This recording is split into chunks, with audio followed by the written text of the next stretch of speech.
Happy New Year, Songbird. It is 2022. Can you believe that? You know what? Every single new year, I have a little bit of a tradition. I kind of go away with my journal and I kind of get still and go, what is the year about this year?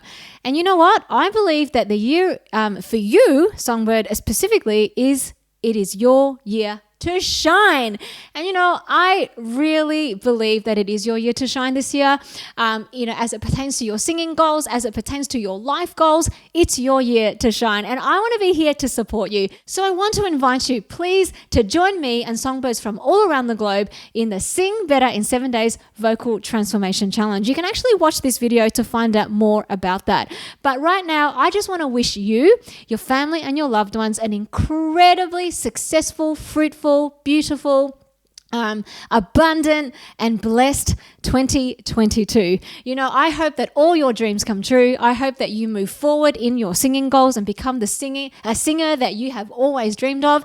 And I just really hope that it's just going to be your best year yet. Songbird, remember, it is your year to shine. And you know that I am always believing in you. So why don't you get out there, get grounded, take flight, and sing.